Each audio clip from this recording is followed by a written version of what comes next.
If we want to defend our values, our democracies, in the future as well, then we have to make sure that our economic power and our technological power will remain uncontested over the next couple of decades.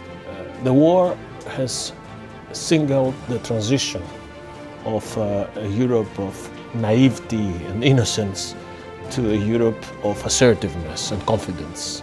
And I am sure that it is also good for the United States, for our allies in NATO, if Europe will represent equally strong military pillar of NATO. I'll give you kind of a list of priorities. Syria is the survival issue because it touches the Kurds.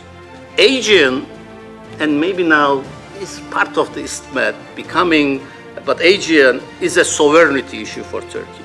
Ukraine, as well as Cyprus, I'm going out of limb here, Ukraine and Cyprus are regional security issues for Turkey.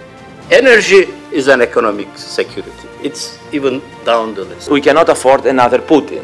We have a revisionist power in our midst, which happens to be a NATO member. Greece is a highly valued NATO ally, and it's a key to security and stability in Southeast Europe and also in the Mediterranean. And your naval forces strengthen our maritime posture.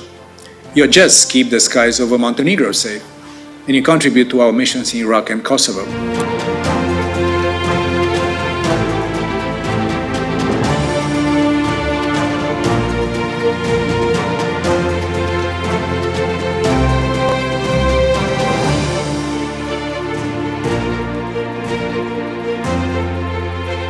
The Cyprus-Greece-Israel alignment is the corner of stability in the East Mediterranean.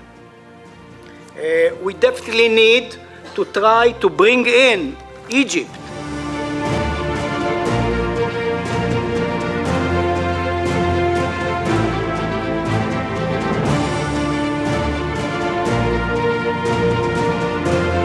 This also is a warning to other autocratic states, or other autocracies that could be thinking from a victory of Mr. Putin that they can challenge the rule-based international order. My personal view is the war might be more like the war in Korea, which lasted for 3 years, as indeed did the war in Bosnia. I think this all means that big war is back, but this poses uncomfortable questions for the armed forces of many European nations and for NATO and the EU.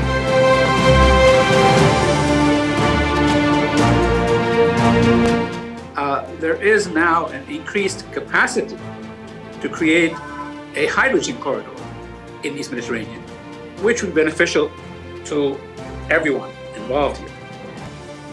On the latter, it is our obligation to work for a humane management of refugee flows that must involve the EU as a whole.